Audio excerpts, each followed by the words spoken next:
antes, pues hemos estado haciendo, me parece que microbiología, ¿verdad? Corríjame si me equivoco.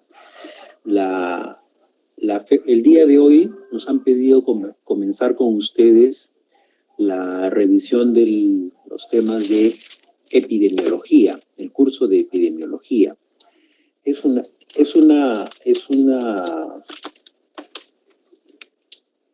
parte de la medicina que por lo menos a mí me apasiona desde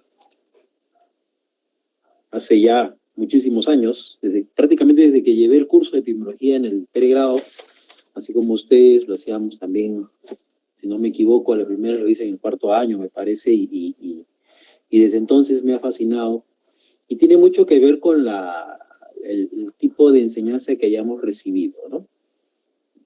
Creo, como les había mencionado en alguna otra oportunidad, y si no ahora lo ratifico, por experiencia he observado que la gran mayoría de estudiantes, de profesionales de la salud en general, no solamente de estudiantes de medicina, no congenian, por decirlo de alguna forma, con los estudios de epidemiología, salud pública, salud comunitaria y cosas de ese tipo, ¿no? A veces me he tomado la libertad de calificar que aproximadamente el 10% de los estudiantes les parece eso más o menos interesante y el resto no.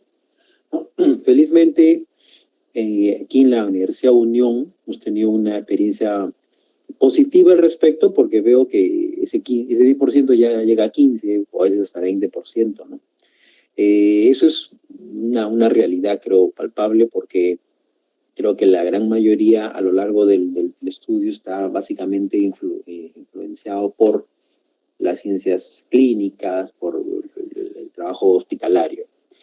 Muy bien, entonces la idea del curso es poder despertar en ustedes el interés por el análisis de la información, más allá de solamente el registro de casos, ¿no? Es comenzar a ver un poco el tema de salud pública. Y para eso epidemiología es un área importante, ¿no? Como dije, no espero que a todos les guste, va a haber quienes se duerman de repente cuando hablemos, ¿no? Pero si Dios mediante podemos despertar en algunos de ustedes el interés por revisar información, por analizarla, creo que va a ser importante. Entonces, permítame avanzar con algunos detalles primero del sílabus, ¿no? El sílabo nos tiene dentro de la sumilla que epidemiología es una parte de estudio específico, es teórico-práctica, ¿no? La idea es prepararlos para manejar conceptos de epidemiología, que es lo que comenzamos a ver el día de hoy, ¿no? Manejo de información, la vigilancia e investigación epidemiológica, que no es otra cosa que el método científico, pero que tiene algunas adaptaciones. Hay que ver qué son los determinantes de salud, cómo se tienen que manejar, cómo veamos la política de salud pública, y fomentar un desarrollo personal y social, ¿no? Para poder considerar que ayudando a nuestros semejantes es como podemos mejorar como personas y como profesionales, ¿no? Entonces, la competencia principal es poder, al final del curso, poder elegir un estudio epidemiológico, dependiendo de lo que vayamos a hacer, ¿no? Para poder desarrollar un proyecto de investigación. Para poder desarrollar el proyecto, ¿de acuerdo? Tenemos que, Dios mediante, en las últimas 2 fechas, ¿no? 2 a 3 fechas del curso, vamos a pedirles que se agrupen ustedes para poder presentar un proyecto. Básicamente, la idea es elaborar y presentar un proyecto, no es desarrollarlo todavía. Si lo pueden desarrollar después, enhorabuena. La idea es tener claro cómo se elabora un proyecto de investigación. Esto les va a servir no solamente para la jornada científica que esperamos se realice en unos meses, sino sobre todo para que puedan ustedes tener el interés de revisar la información que llega a sus manos, tener una aproximación a cómo se desarrolla, cómo se hace la investigación en salud en general, ¿no? Y poder prepararlos para que en algunos años puedan ustedes hacer un trabajo de tesis que les permita, por un lado, obtener su título profesional y luego desarrollar o tener otros grados más adelante. ¿De acuerdo? Vamos a dividir el curso en 2 unidades, ¿no?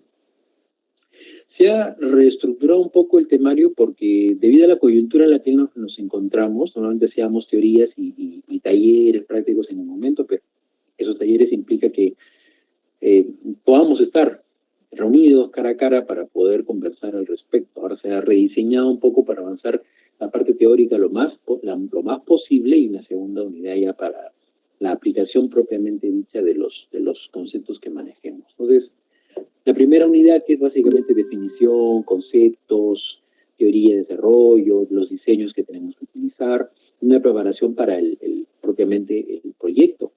Y en la segunda unidad ya es poder elaborar ese proyecto en base a la información que vamos a decirles. Pero es importante, si bien tenemos de repente un par de meses de poder hacer las teorías, es importante que vayan ustedes pensando primero cómo agruparse, qué tema van a poder desarrollar. Como vemos a lo largo de la teoría, vamos a ver que el principal problema de hacer una investigación es redundante, es elegir el problema de la investigación, ¿no? O sea, parece un juego de palabras, pero es cierto. El problema de la investigación es elegir el problema de investigación. ¿De acuerdo? Poco a poco iremos desagregando esa información. Para esto, como dije, va a haber exposición, diálogo de los temas específicos que nos va a corresponder, que es lo que voy a hacer, va a ser quien les habla. Vamos a discutir algunos ejemplos, problemas, experiencias propias, ¿no? Se va a hacer algunos talleres en la parte práctica o en alguna de las fechas que tengamos para poder conversar, para poder reforzar algunos de los conceptos. Vamos a revisar algunos problemas que tengo que remitirles, ¿no? O vamos a ir planteando para que puedan revisar, o ustedes también revisarlo para poder conversarlos. Tienen que hacer vamos a hacer ejercicios para elaborar un proyecto, y la idea final es que puedan ustedes hacer la redacción y defensa de esos proyectos. ¿A qué se refiere con la defensa? Imagínense que cuando ustedes hacen un proyecto de investigación y lo van a exponer a un jurado, este jurado tiene, obviamente, es una metáfora, pero tiene la premisa de desaprobarlos, la premisa de que el trabajo no es bueno. Entonces ustedes tienen que convencer al jurado, al auditorio presente, de que su proyecto no solamente es importante en su ejecución, sino que trasciende temas de salud y por ende es necesaria su ejecución. Si ustedes logran convencerlo, entonces logran defender la idea de su proyecto frente a un jurado. Entonces, al final, como les dije, van ustedes a presentarlo con esa intención, ¿no? De decir, nosotros queremos hacer tal proyecto porque es importante por tal motivo, es trascendente de tal manera, va a cambiar, digamos, el panorama de salud en determinada población por tales y tales razones. Y eso lo iremos conversando poco a poco, ¿no? Y también va a haber un examen teórico, un examen práctico para poder revisar los temas que tengamos, ¿no? Entonces, es básicamente lo que tenemos que conversar ahora, ¿no? Bueno, la distribución de los ponderados por las actividades que ustedes van a desarrollar, ¿no? Hay un aspecto formativo y profesional que en realidad eso debe ser cara a cara, pero vamos a tratar de adaptarlo para que en cuanto se pueda ya conversar con ustedes en persona podamos completar eso, ¿no? La asistencia de los medios que va a la escuela a coordinar esa situación, la actividad de medicina sumida, que este año está teniendo una serie de problemas por la coyuntura que tenemos, pero se espera regularizarlo en algún momento. La resolución de problemas y participación en los talleres que tengamos. Es importante que ustedes recuerden que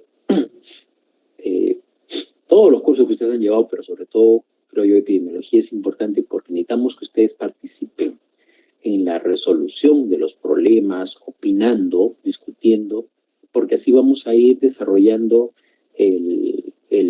la capacidad de análisis de información que ustedes van a tener.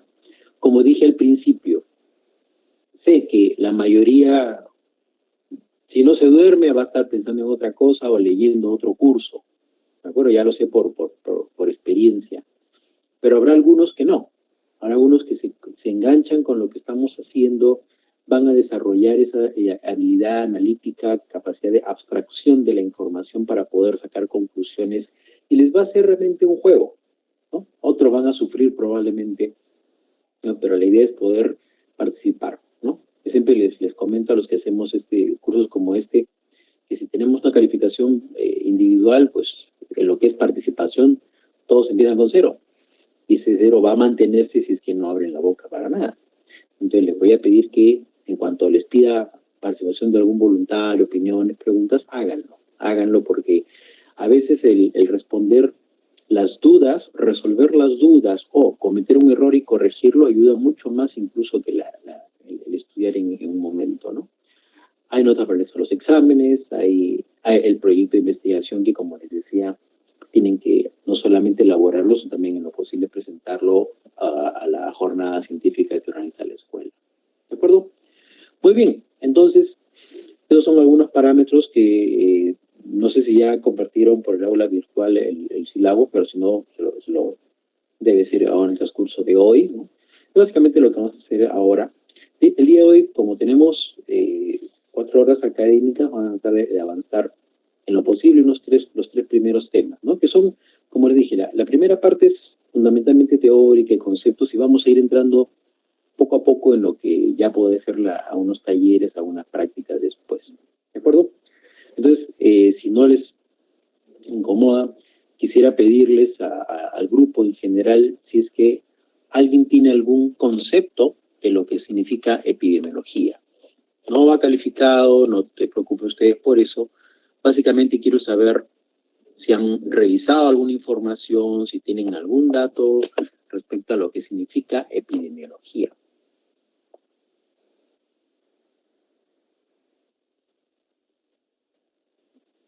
¿Alguien? Doctor, buenas tardes. Buenas tardes.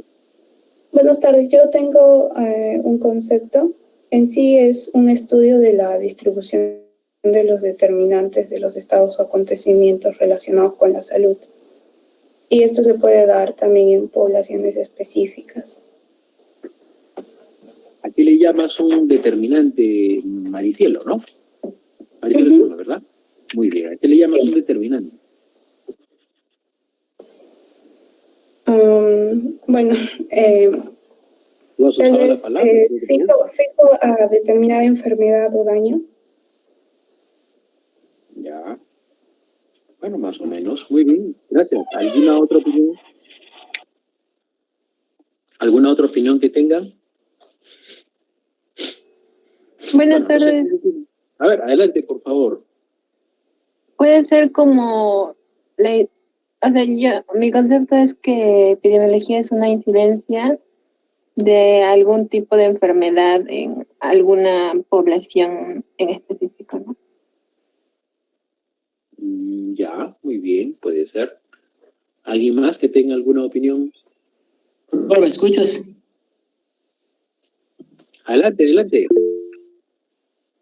Es porque yo no tengo muy bien el concepto, pero solamente viendo la palabra, algunas ideas de medicina, yo me imagino más o menos, por ejemplo, EPI. Por ejemplo, en el corazón tenemos el epicardio, ¿no? Entonces, EPI es algo que está por cima, por fuera, ¿no? Está sobre. Demio, de democracia, ¿no? El pueblo, el pueblo en sí, ¿no? Y logía de estudio, ¿no? Entonces, yo imagino que sea algo como un estudio de la población, algo que está ocurriendo, pasando ahí en un pueblo, alguna cosa en ese sentido.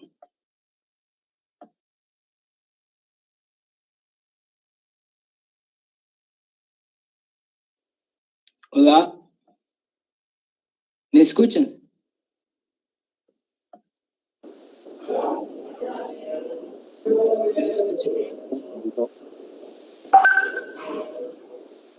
Ya, ¿me escuchan ahora sí?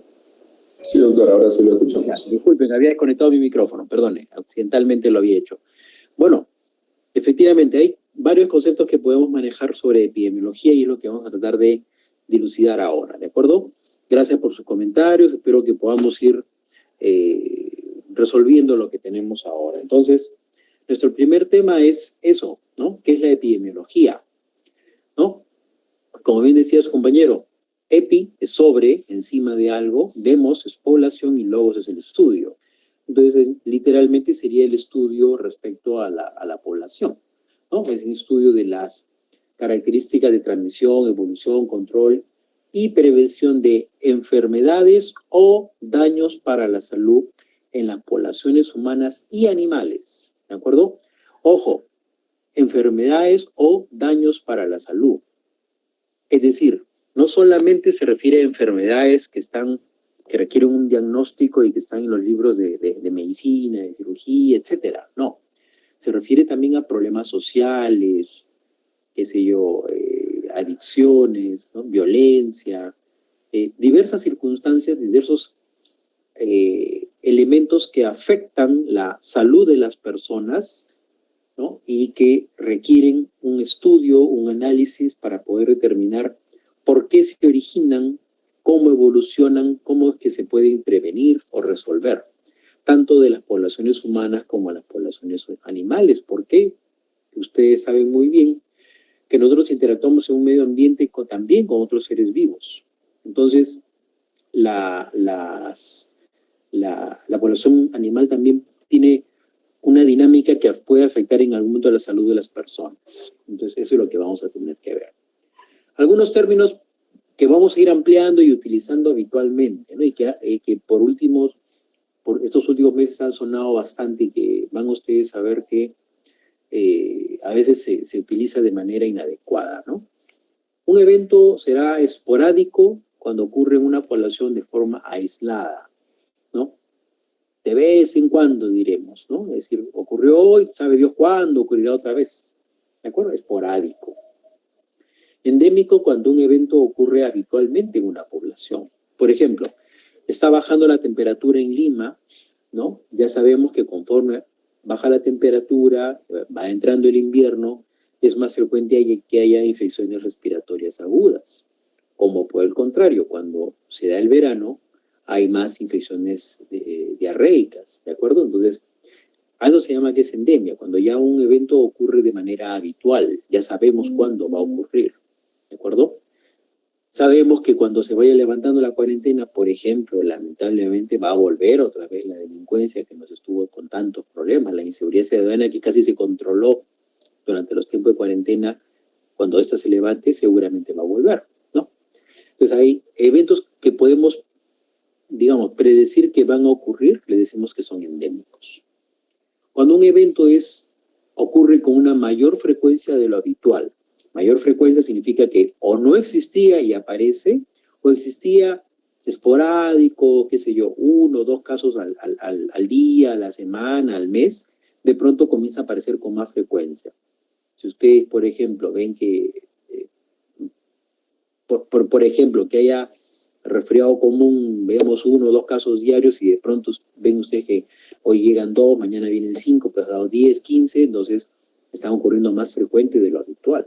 No es lo que correspondía, ¿no? O si Dios no quiera, de pronto hay una reunión, digamos en la universidad, es una hipótesis, ¿no? Depende de la universidad, hay un evento y de pronto, después de un ágape, de un compartir, comienza a haber un gran número de casos de diarrea aguda, por ejemplo, ¿no? Entonces, de lo que no debería ocurrir, comienzan a aparecer casos muy frecuentes, ¿de acuerdo? A eso le llamamos una epidemia. ¿Y cuándo decimos de pandemia o que un evento sea pandémico?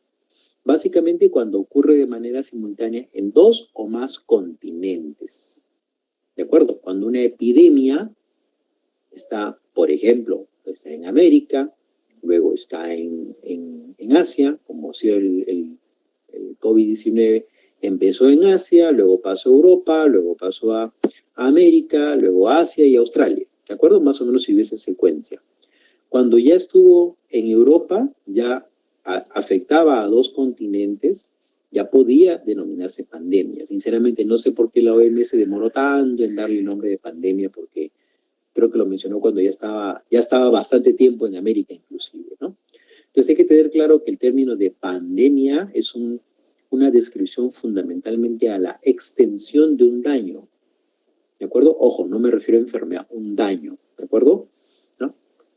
Entonces, no tiene que ver, o sea, no porque a unas personas, recuerdo cuando se dio la denominación de pandemia por el COVID, yo recuerdo que algunas personas que obviamente no tenían el concepto, por ejemplo, comunicadores sociales, periodistas, hoy ahora es una pandemia, ¿no? O sea, como que fuera algo más grave, ¿no? Como si la pandemia significara algo de mayor gravedad. No es así, es básicamente la extensión de un problema.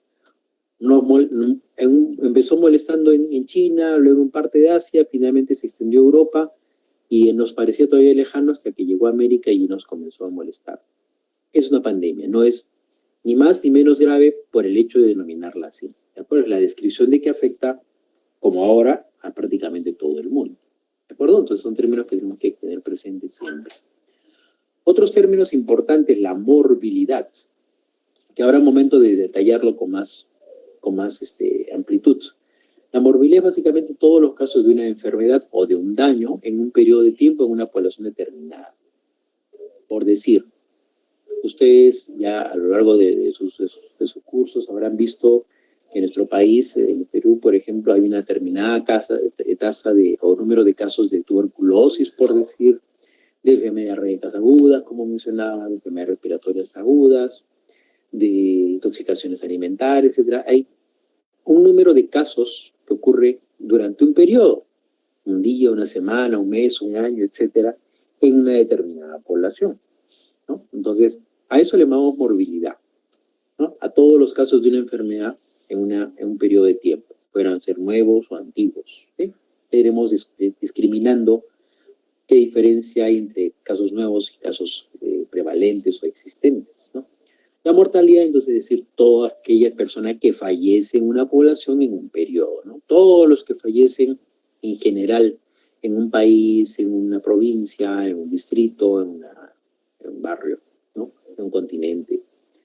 Y la letalidad, aquí cambiamos un poco, son todos los fallecidos por una enfermedad determinada en un periodo de tiempo.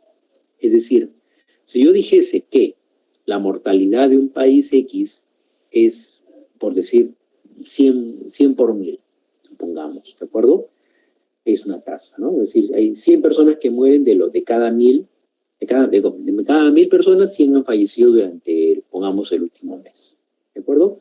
Es diferente que si yo dijera que la letalidad por, qué sé yo, COVID-19 que estamos manejando ahora, sea más o menos del 3%.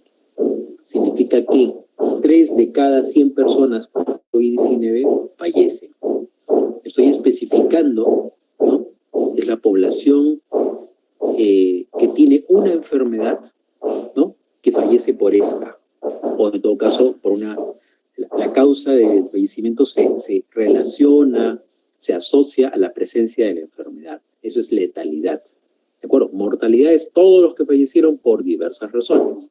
Letalidad, los que fallecen por una enfermedad determinada.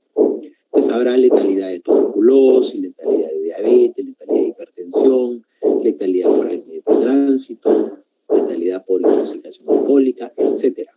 ¿De acuerdo? Una determinada enfermedad o daño para la salud.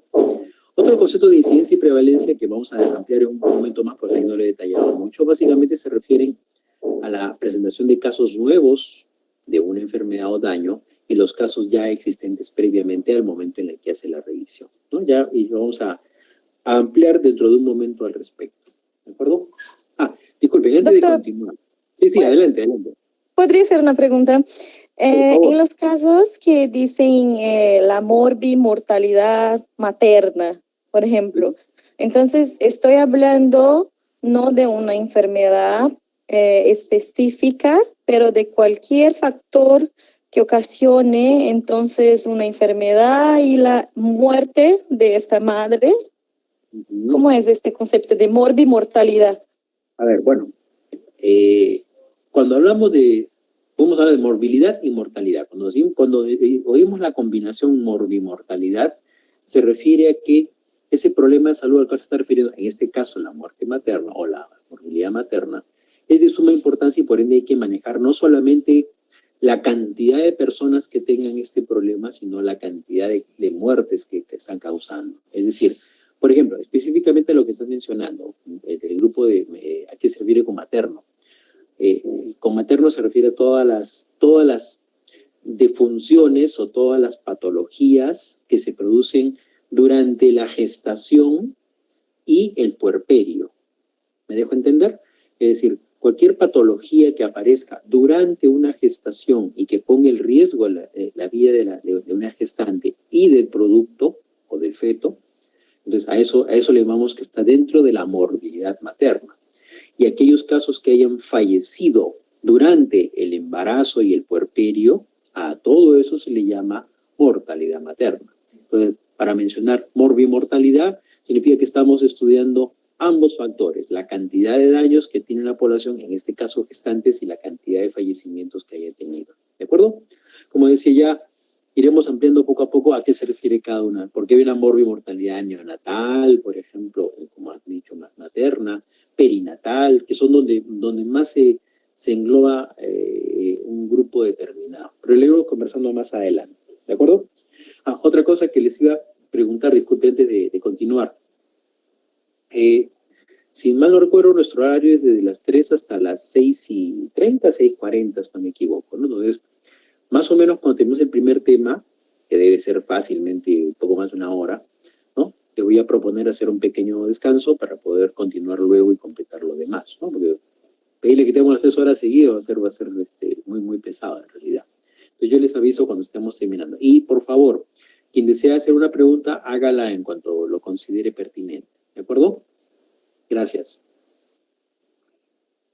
Muy bien. Sí, perdón. Si alguien no tiene micrófono y escribe su pregunta, por favor, de alguna forma, alguien que se percate, avíseme para leerlo, porque no tengo enfrente el panel de mensajes. Gracias. Bien, entonces, continuando entonces. Gracias, doctor. Hablamos respecto, gracias, de incidencia prevalencia. Andando un poco más en tema ya de qué es una epidemia, ¿no? Como les decía, es la presencia de casos de un evento con una mayor frecuencia de lo habitual. Las epidemias pueden ser cíclicas, previsibles o sorpresivas. Cíclicas, ¿qué significa? Que ya sabemos a lo largo de periodos de tiempo que estos pueden ocurrir. Por ejemplo, cada 4 o 5 años, por ejemplo, ocurre un fenómeno del Niño, ¿verdad? En nuestro país. Entonces ya sabemos que después de cada fenómeno del Niño va a haber crecidas de ríos, va a haber destrucción, va a haber huaicos, va a haber diversos problemas, cambios en el ambiente que va también a modificar la dinámica de muchos vectores, por ejemplo. Entonces va a haber aumento de algunas enfermedades, disminución de otras. Entonces son cíclicos. Ya sabemos que, por ejemplo, el último niño fue hace, creo, 2 años, me parece. Entonces, más o menos se puede esperar. Ya vemos los pronósticos de Servicio de Meteorología y dirá cuándo es el próximo niño. Entonces, ya sabemos que después de cada fenómeno del Niño va a haber algunos cambios, algunas alteraciones. Entonces, por eso decimos que las epidemias pueden ser cíclicas, cuando las podemos prever, ¿no? Entonces, ya, previsibles, ya sabemos, ¿no?, que cuando hay cambios en la temperatura, como les mencionaba hace un rato, si durante el verano casi no hubo infecciones respiratorias, salvo el COVID-19, ¿no?, ya sabemos que a partir del mes de junio, julio, cuando comienza a bajar la temperatura, es más frecuente que haya resfriados, amigdalitis, catarros, se reactiven rinitis alérgicas, etc. Entonces, podemos prever que va a haber un mayor número de casos, ¿no?, por las condiciones ambientales, en este caso de ejemplo.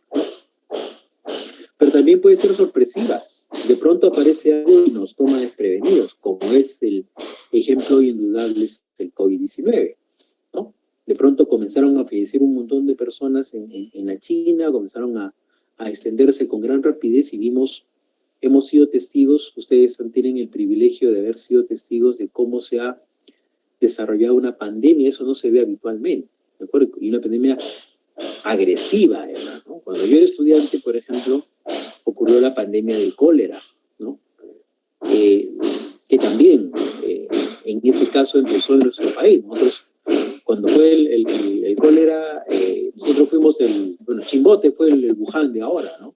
En la ciudad de Chimbote fue donde se iniciaron los casos de diarrea severa, que luego se confirmaron como cólera, ¿no? Y que luego llegaron al resto del mundo. Entonces decía, nosotros consideramos importante porque pudimos ver podemos ser testigos en vivo de lo que habíamos solamente leído hasta ese momento. Cómo empieza un problema, se van tomando las decisiones, las estrategias epidemiológicas para poder controlar un problema de ese tipo, ¿no? Y como le digo, la epidemia del cólera fue en 92, 93, hasta 95, ya más o menos se había controlado todo el problema, ¿no? Luego han venido el SARS, la gripe aviar, la gripe porcina, el H1N1, etcétera, ¿no? Que definitivamente no han tenido la magnitud que ha tenido ahora el COVID-19. Entonces, por eso le decía, privilegiados porque han visto cómo se ha iniciado, se ha desarrollado una pandemia y cómo este problema desnuda nuestras falencias en cuanto a sistema de salud, en cuanto a previsión de desastres, en cuanto a análisis de información, ¿no? Ustedes han podido ver que hace un mes, por ejemplo, la hidroxicloroquina era la panacea para curar el COVID, como muchos decían. ¿Ven? Y el día de hoy salió una noticia que la OMS ha ha desactivado todo estudio porque la cloroquina está demostrando que es más bien perjudicial. ¿De acuerdo? Entonces, estamos aprendiendo sobre la marcha. Por eso les decía, son privilegiados, porque han visto ustedes cómo se tienen que tomar decisiones a lo largo del tiempo según lo que vamos avanzando, ¿no? Si van ustedes, son testigos de cómo se está formando el conocimiento respecto a esto. ¿Qué será lo real finalmente? Lo sabremos cuando termine ya la pandemia, Dios mediante el próximo año, ¿no? Cuando esté por lo menos controlado, ¿no? Ya no haya más susceptibles o ya no haya más transmisibles, las personas transmiten. Entonces, ahí recién se podrá revisar con calma todo lo que ha ocurrido y poder ya hacer los estudios que correspondan para dar respuestas concretas respecto al COVID-19, ¿no?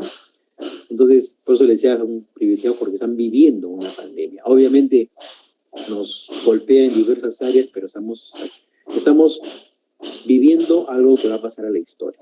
Muy bien. Disculpen que me emocioné un poco por el asunto, pero es que, como les decía, cuando yo viví la epidemia del cólera siendo estudiante, una cosa que nos llamó mucho la atención con respecto a ahora es que en esa época, recuerdo mucho cuando el maestro José Neira Ramírez, que en paz descanse, era nuestro jefe de curso de enfermedades infecciosas, de pronto nos llaman al auditorio y nos reúnen. ¿Por qué? Porque como no había cólera hacía casi 100 años en el Perú, no estaba siquiera en el sílabus, ¿no? Nos convocaron al salón, ¿por qué? Porque se acababa de confirmar que los casos de Chimbote eran cólera, y entonces teníamos que hacer la clase teórica al respecto, ¿no? Y contrariamente a lo que ocurrió ahora, más bien, a partir del cuarto año, comenzamos a hacer guardias en los hospitales para apoyar al personal, porque la cantidad de gente que llegaba deshidratada y moría era impresionante, ¿no? Digo, a diferencia de ahora, porque más bien ahora hasta los han retirado de los hospitales, ¿no? Claro que las diferencias epidemiológicas son marcadas, ¿no? El riesgo es mayor. Disculpen con todo respeto, pero la formación tanto de mística como de conocimientos ahora en los últimos 10 años ha decaído mucho. Hay muchos jóvenes colegas que no valoran la bioseguridad, ¿no? Algo que para nosotros era casi un credo, disculpen guardando las distancias, era casi un credo de la bioseguridad, ahora para muchos es casi despreciable, ¿no? Y recién ahora el COVID ha ido agarrándolos a golpes para hacerles recordar que hay que cuidarse y hay formas diseñadas, establecidas para eso, y a eso le llamamos bioseguridad. Bueno, sigamos respecto a las epidemias. El COVID-19 es el ejemplo formidable que vamos a mencionar a lo largo de todas estas semanas de clase. Entonces, hay que recordar que las enfermedades se pueden programar mediante reservorios animados o inanimados, es decir, personas, animales, vectores que pueden trasladar una enfermedad de una zona, de una persona a otra, de una zona a otra, ¿no? Pero pueden ser animados, lo llamamos fomites, ¿no? Que sean trasladados a través de objetos, ¿no? Como para nadie es un secreto que, por ejemplo, los teléfonos celulares que ahora están en manos de casi toda la población, salvo algunas excepciones, pueden ser fuente de diversas infecciones, ¿de acuerdo? Como también hay transmisión a través de personas que pueden estar infectados pero no enfermos, a cuales le llamamos portadores, ¿no? El COVID también es una manifestación de eso, ¿no? Hay casi un 80% según que se calcula de personas que tienen la infección y la están diseminando aunque nunca se hayan enterado del asunto, ¿de acuerdo? Las infecciones se pueden transmitir por vía aérea, vía oral, por contacto directo, por fómites o fomites, por inoculación, por vectores diversos, mecánicos y biológicos, ¿no? Otro concepto que hay que recordar que es una enfermedad emergente y reemergente. Emergente es un daño que aparece por primera vez en una región. El COVID-19, como decía, es el ejemplo más importante actual, ¿de acuerdo? Y vamos a tener que mencionarlo muchas veces porque hay muchas lecciones aprendidas de esta situación. Una enfermedad reemergente, ¿no? Un daño que reaparece o se incrementa después de haber sido controlado o eliminado. Como les decía, cuando fue la pandemia del cólera, en el Perú no existía, no se había reportado casi un siglo antes. Entonces fue una reemergente. Y en muchísimos países donde nunca había habido cólera, de pronto llegó. ¿De acuerdo? Fue una enfermedad emergente en algunos, reemergente en otros. ¿Sí? Hay que recordar entonces que para cuando aparecen epidemias, ¿cómo hacemos el control? Eso tenemos que irlo, como digo, desglosando. Son conceptos generales que vamos a ir debatiendo poco a poco, ¿no?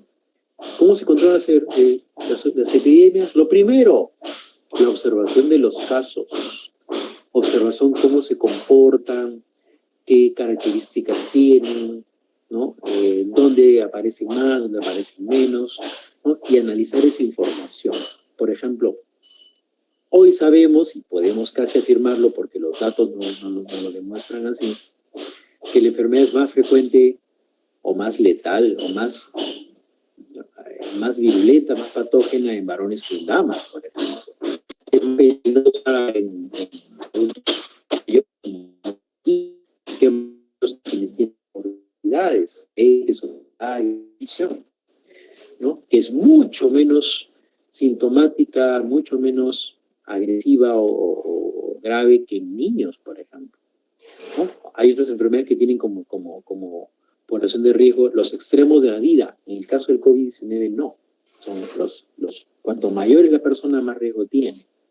Entonces, ¿cómo controlamos la epidemia? Primero hay que observar cómo se presentan los casos. Hay que ver qué factores en común tienen, ¿no? Qué característica común tienen en cuanto se van presentando. Como decía, si ustedes ven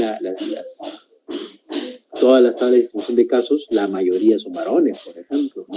O los más graves son varones, o de los fallecidos también, la mayoría son varones, ¿no?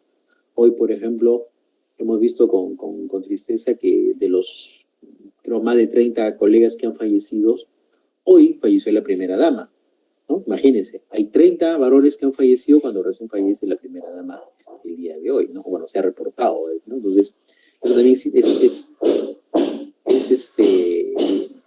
importante analizar. Entonces, observando cómo se comportan los casos, cómo se presentan, dónde, qué edades tienen, qué sexo, a qué se dedican, etcétera, etcétera, etcétera, es como vamos controlando una epidemia. Primero hay que saber de qué se trata. Primero ustedes tienen que saber, como una metáfora es, primero si tienes que luchar contra un enemigo, primero tienes que conocerlo.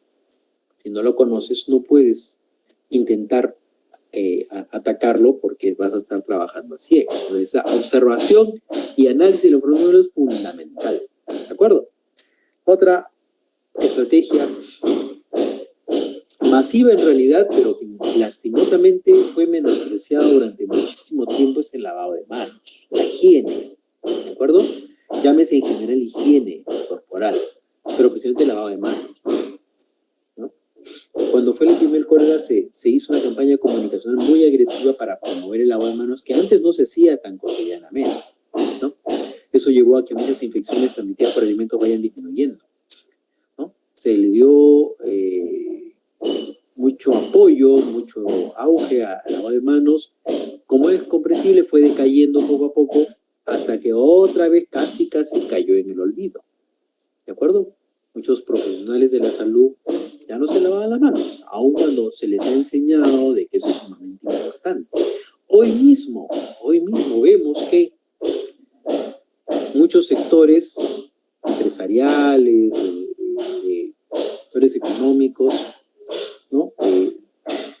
Forran a sus trabajadores con equipo de protección personal que no necesitan, que no requieren. Es lamentable ver, por ejemplo, hace unos días en una entrevista, un reportero de televisión estaba cubierto con su mameluco, con gorros, con máscara, con botas, con todo, cuando solamente va a hacer entrevistas en la calle, ¿no?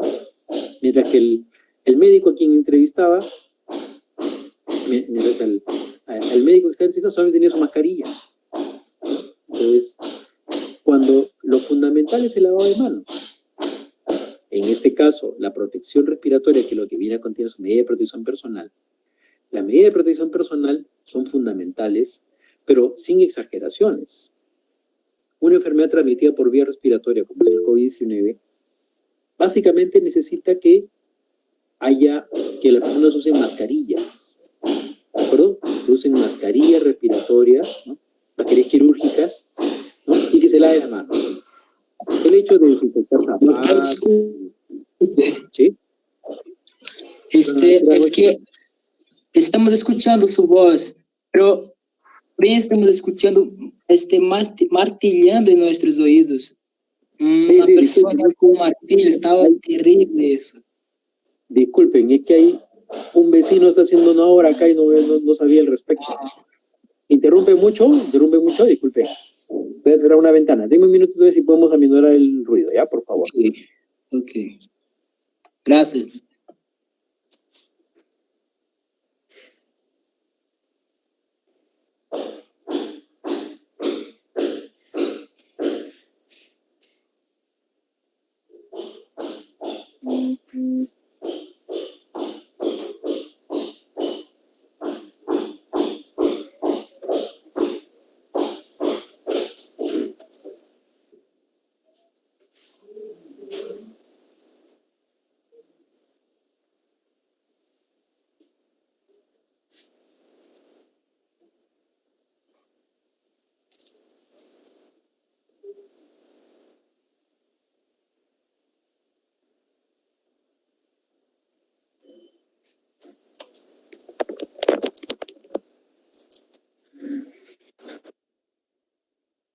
¿Por? Gracias. ¿Me escucha mejor? Ya se oye creo un poco menos el martillazo, ¿no?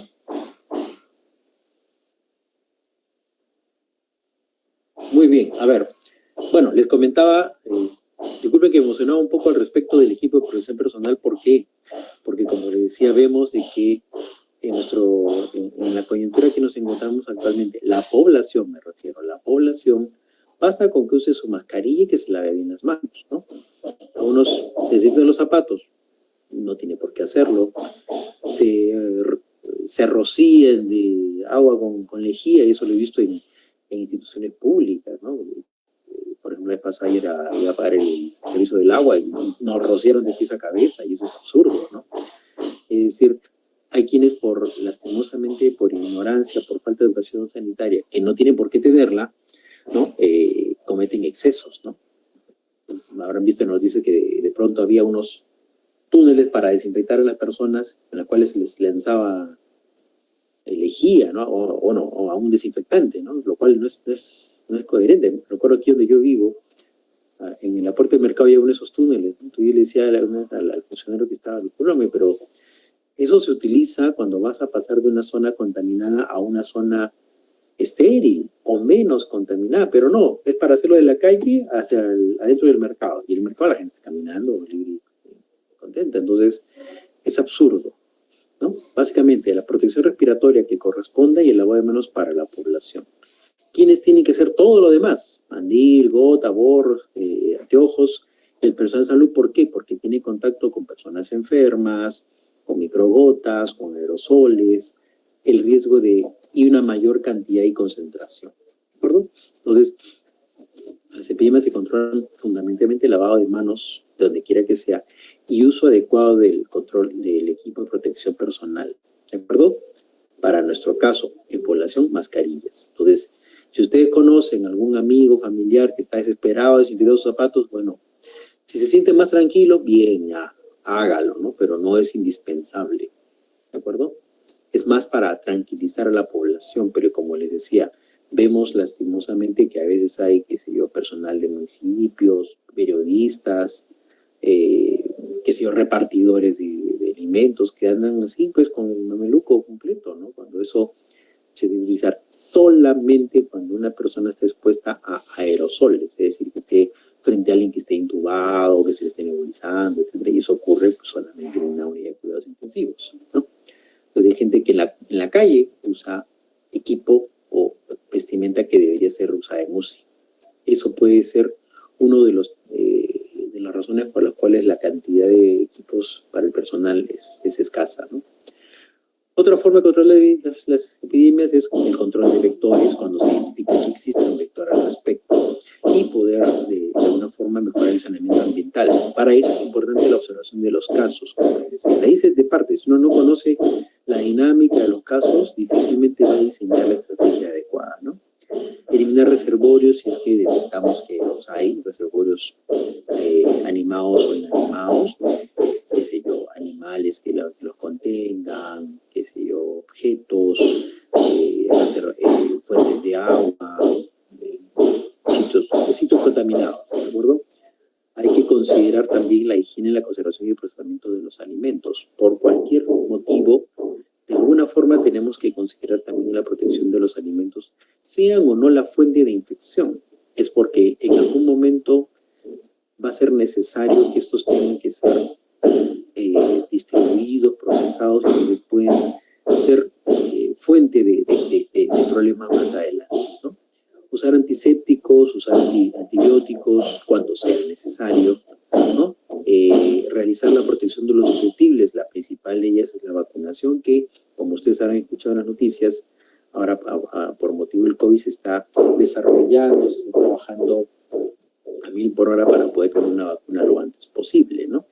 Realizar la profilaxis farmacológica cuando corresponda, cuando se amerite, o realizar cuarentena, que es lo que se estaba haciendo, y se sigue haciendo, ¿no? Aunque lamentablemente ya como que se está levantando para gusto de los peronistas demasiado rápido, ¿no? Lastimosamente la presión social por la aparición de la economía pues motiva que tengan que tomarse decisiones que técnicamente no deberían darse todavía. En fin, entonces el control de las epidemias pasa por todo eso, ¿no? Pero lo fundamental, cuando ustedes quieren resolver un problema, primero tienen que estudiar al respecto. ¿Quieren dar un examen? Tienen que estudiar los temas del examen, ¿de acuerdo? ¿Quieren resolver un caso clínico? Tienen que tener toda la información del caso clínico, del paciente, del examen laboratorio, de la historia clara. ¿Quieren enfrentar una epidemia? Muy bien, siéntense a revisar toda la información que puedan de los casos. Qué edades tienen, qué sexo, dónde viven, cómo se comportan cuando tienen, en qué tiempo se notan los síntomas, cuando fallecen, cuando se complican, etcétera. Todo lo que tenemos que manejar es primero por la revisión de la información de los casos y hacer, como decía, el análisis. No basta con leer, no basta con decir, oye, mira, la mayoría de los que se mueren son mayores de 60. Ah, ya. Entonces hay que comenzar a preguntarnos por qué, ¿no? Y ya, con el paso de los meses, veremos cómo se encontrarán diversas explicaciones para poder describir o fundamentar el por qué ocurre esto, ¿no? Entonces, el control de las epidemias es principalmente con la observación y conocimiento de los casos y el análisis de todo lo importante. Y luego todos los parámetros que hemos mencionado. De cajón, conocer los casos, lavarse las manos y hacer protección personal cuando corresponda y según corresponda a los niveles de exposición, niveles de severidad del problema. ¿De acuerdo? Recordar como cuestiones históricas algunas enfermedades reemergentes y emergentes, ¿no? El rotavirus, que causó diarrea infantil, critosporidium, que causa diarrea y crónica,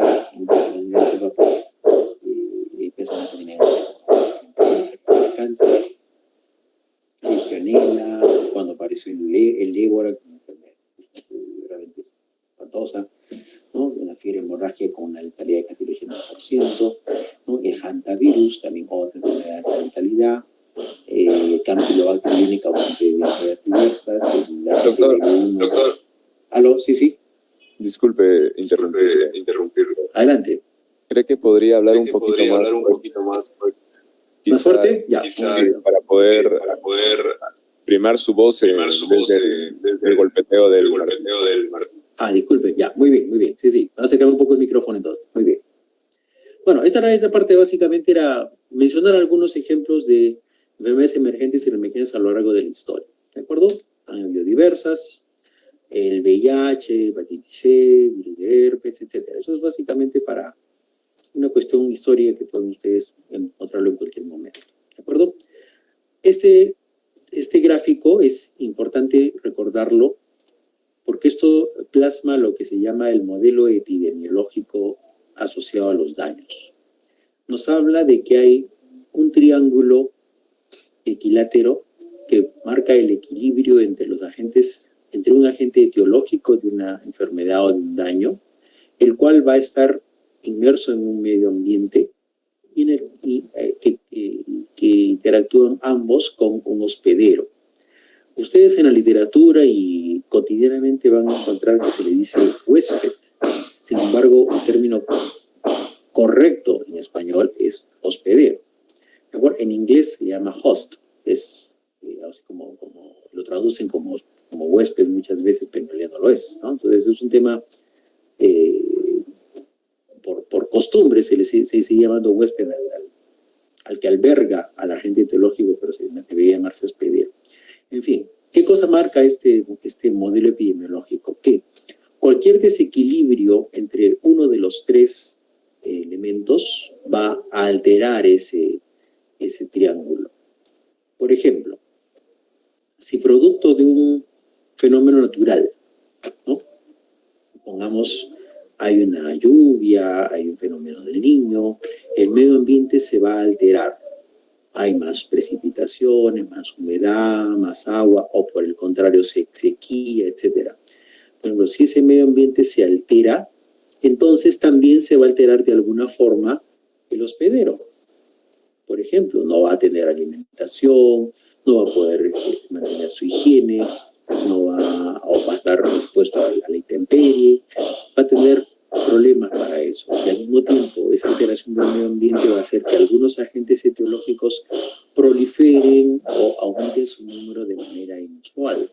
Como decía, en un fenómeno Niño va a haber más lluvias, inundaciones, se bloquean caminos, entonces va a haber menos alimentación y peces alimentales para por ejemplo, se dispone a otros temas.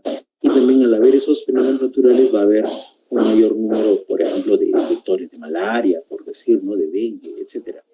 Entonces, la alteración de un elemento va a generar la alteración del resto. Y esto también puede ser de otra manera. Si por alguna circunstancia un agente etiológico muta, ¿no? Como otra vez lo que ha pasado con el COVID-19. Los coronavirus son una familia de virus conocidos hace muchísimos años, pero de pronto surgió uno nuevo, una especie que mutó en algún momento y que se volvió mucho más agresivo. Al hacerse más agresivo, fácilmente transmisible, entonces alteró la dinámica de los hospederos, en este caso de los seres humanos. ¿De acuerdo? ¿Y qué pasó en el medio ambiente para que se promueva esto? Las comunicaciones, por ejemplo. Como les decía, ustedes, cuando fue la época del cólera, la transmisión llegó a todo el mundo, pero demoró varios meses, ¿no? O si ustedes leen la bibliografía respecto a la gripe española, la peste negra, etcétera, que son grandes pandemias que han asolado el mundo, la evolución ha sido durante, pues, a veces años, ¿no? Pero ahora no. Ahora el medio ambiente, las comunicaciones, favorecen que los agentes biológicos y los hospederos afectados puedan movilizarse más rápidamente. Entonces, la aparición de un nuevo agente biológico produjo una alteración del equilibrio. Visto de otro punto, el hospedero. ¿Qué pasa si una persona tiene un estado de salud estable, normal, sano, y de pronto, por ejemplo, desarrolla diabetes, ¿de acuerdo? Si desarrolla diabetes, entonces va a alterar su sistema inmunológico, lo va a hacer más susceptible de algunas infecciones, lo va a hacer más susceptible de algunos alimentos, de algunas condiciones del medio ambiente. El diabético tiene que cuidarse mucho los pies, no caminar en sitios húmedos, tiene que cuidar su calzado, tiene que evitar heridas, tiene que cuidarse del medio ambiente y tiene que cuidarse de los agentes biológicos que pueden ser de repente cotidianos para otras personas, pero a él le van a causar mucho problema. Entonces, como ustedes ven, así rápidamente, cualquier alteración en uno de los tres elementos va a alterar, va a desequilibrar este triángulo al que llamamos el modelo epidemiológico. Y esto si bien esto fue diseñado para enfermedades transmisibles, infecciosas, funciona para todos, ¿no? Por ejemplo, la diabetes, ¿no? La gente etiológica es un trastorno genético, ¿no? Que altera el hospedero y lo hemos mencionado. Entonces, funciona, pero fue diseñado para enfermedades infecciosas, pero funciona para cualquier tipo de daño. Y es cuestión solamente de sentarse y imaginar cuál sería la interacción entre los diversos daños o enfermedades para lo que conocemos. Muy bien, pasando ya a un tema que es un poquito más si se quiere, más gracioso para algunos, pero que es importante recordar y que en epidemiología tiene una suma importancia, que son los determinantes sociales de la salud. Para eso, este gráfico nos ayuda a entender un poco de qué se trata los determinantes sociales. Si no decimos que distribuimos los recursos disponibles de manera igual, ¿no? Vean esos tres niños, los jovencitos, quieren ver el partido de béisbol y a cada uno le dan una cajita para que se pare encima, ¿no? Como tienen ellos diferentes tallas, pero les han dado por igual, uno ve sobradamente, otro ve más o menos tranquilo y otro simplemente lo ve. ¿De acuerdo? Eso ocurre cuando distribuimos las cosas por igual. ¿Sí? No siempre el resultado va a ser satisfactorio para todos. En cambio, cuando distribuimos de manera con equidad, ustedes, al pequeñito le dieron 2 cajones, al mediano 1, y al más alto, que veía muy bien a simple vista, no que recibe ninguno. Es la distribución de recursos de forma equitativa. La igualdad no siempre logra la satisfacción. La equidad sí logra o busca lograr la satisfacción de todos los participantes. Eso es un poco la premisa de los determinantes sociales. Y me explico un poco más. ¿Cuáles son los determinantes sociales de la salud? ¿No? Es un concepto plasmado hace ya muchísimas décadas, ¿no? Se reconoce que hay estilos de vida, hay factores biológicos, hay características del ambiente y características de los servicios de salud que van a interactuar entre sí para establecer o determinar las condiciones de salud de una población. ¿De acuerdo? Recuerden, estilos de vida, factores biológicos, medio ambiente y servicio de salud. La interacción y el equilibrio de todos ellos van a lograr que exista salud en una persona, en una comunidad, en un país, en el mundo. ¿De acuerdo? Es un concepto, como le decía, que se desarrolló en el año 75, pero que sigue vigente y es importante el análisis de los determinantes de salud. No solamente basta conocer la enfermedad, el agente etiológico, el tratamiento, cómo se diagnostica. También hay que ver qué hay alrededor de esta enfermedad para poder mejorarla, para poder prevenirla y poder evitar que haya daños en la salud de las personas.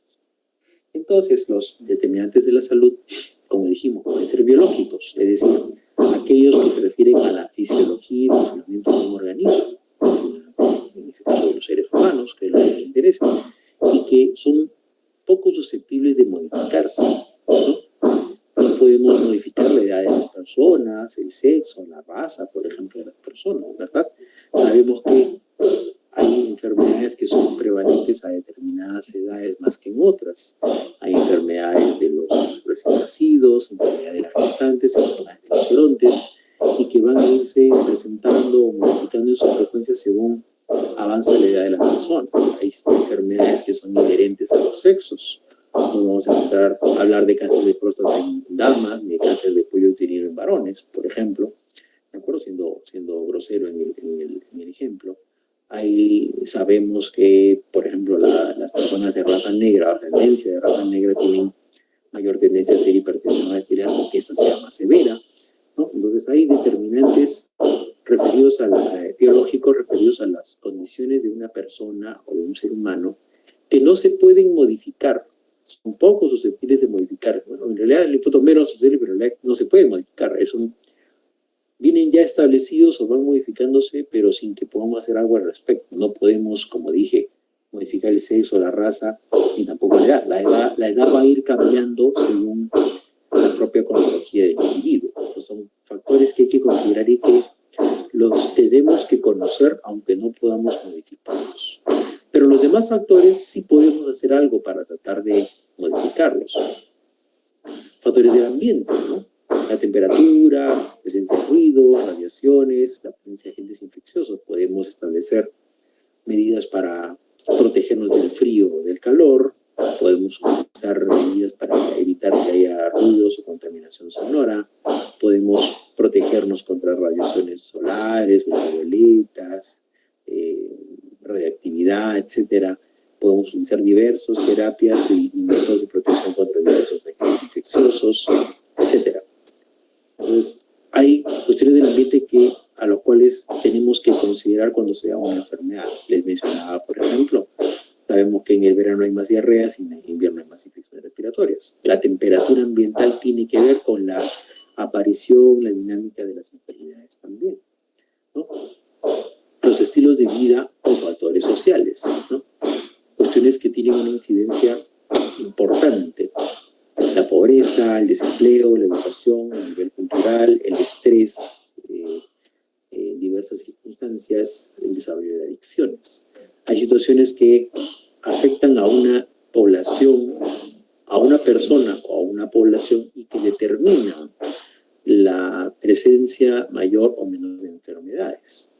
Por ejemplo, si hablamos de pobreza, pues se reconoce que personas que tienen bajos ingresos económicos podemos esperar que haya una mayor frecuencia de enfermedades transmitidas por alimentos, producto del almacenamiento, que haya mayor tuberculosis.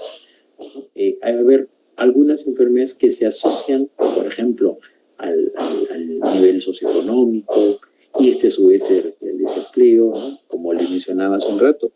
Una de las razones por las cuales el gobierno tiene que estar modificando las condiciones de tránsito en nuestro país es fundamentalmente por la presión social por el desempleo de muchas personas, ¿no? No todos tenemos acceso a un ingreso a pesar de la cuarentena, y quienes no están trabajando, y personas de escasos recursos que, como dicen, viviendo el día a día y que les cierren la puerta, pues realmente llega un momento en que tienen que salir a buscárselas, como dicen. Entonces, hay condiciones dentro de las sociedades que van a determinar que las enfermedades se proliferan o se controlen, ¿no? Y los servicios de salud. Hay que recordar que tenemos que manejar la cobertura de los servicios de salud. Sabemos, por ejemplo, que hay dos grandes sistemas de salud, el sistema del MINSA y el sistema de salud o del Seguro Social, ¿no? La población de Seguro Social puede ir a atenderse al MINSA, por supuesto que sí, pero la población del MINSA puede ir a salud, le cierran la puerta en la cara. ¿De acuerdo? Hay que asegurar que la cobertura de los servicios de salud sea óptima para toda la población. Por eso es que se promueve desde hace unos años el aseguramiento universal. Se espera que algún día llegue a eso, es muy difícil. Esta coyuntura del COVID dio una oportunidad para lograrlo, pero lastimosamente no se ha podido, ¿no? En algún momento se planteó que por lo menos a la gente afectada de COVID se les atendiera por igual en cualquier establecimiento, ¿no? Algo se pudo hacer, pero lastimosamente en el seguro al menos son muy, muy rigurosos, entonces eso no ha prosperado, ¿no? Bueno, considerar los niveles de complejidad. Sabemos que hay daños que se pueden atender en un puesto de salud, en un centro, en un hospital local, y otros que tienen que manejarse sí o sí en un centro de referencia, en un hospital nacional o un instituto especializado. ¿no? Hay que considerar el nivel de complejidad de los servicios y la accesibilidad de los mismos, ¿no?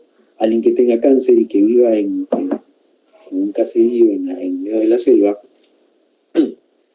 no va a tener el mismo acceso al Instituto Nacional de Enfermedades Neoplásicas que alguien que viva en el Instituto de Surquillo, que realmente caminando llega al INEM, ¿no? Entonces hay que tratar de asegurar que la accesibilidad a los servicios de salud también pueda ser resuelta. Entonces, como les decía, hay diversos aspectos a lo largo de la dinámica de la población humana que van a influir para bien o para mal en la presentación o el control de los problemas de salud que nos aquejan como población. Entonces, algunas premisas que tenemos que mantener es que la salud es un derecho humano y no una mercancía sujeta al libre mercado, lo cual lo estamos viendo también, lamentablemente, por el acceso a las pruebas de laboratorio, por ejemplo, ¿no? Hay mucho tráfico al respecto de eso. El derecho a la atención de salud y a los laboratorios que le afectan, todos deben tener acceso a educación, a saneamiento, etcétera, ¿no? No es posible lograr la equidad si es que no se consideran los determinantes de la salud para poder manejar los gestos. No podemos esperar controlar el COVID-19 si no aseguramos que la población tenga un nivel de educación sanitaria por lo menos homogéneo. Ahí va lo que dijimos hace un rato. Hay quienes abusan de los EPP y otros los utilizan de manera inadecuada, ¿no? El crecimiento económico sin resolver es uno de los que causa las inequidades, ¿no? Y no produce o no ayuda a que haya un desarrollo de la población. Entonces, en general, como decía, sin equidad en salud no es posible el desarrollo humano. Si va a haber brechas, barreras de atención, entonces definitivamente no podemos esperar que haya desarrollo como población. Algunos antecedentes históricos al respecto que la OMS estableció en el año 1946, ¿no? Una definición de salud que la mencionaremos más adelante también, como un completo estado de bienestar físico, mental y social y no meramente la ausencia de enfermedad. Y estableció además que es un derecho fundamental de todo ser humano.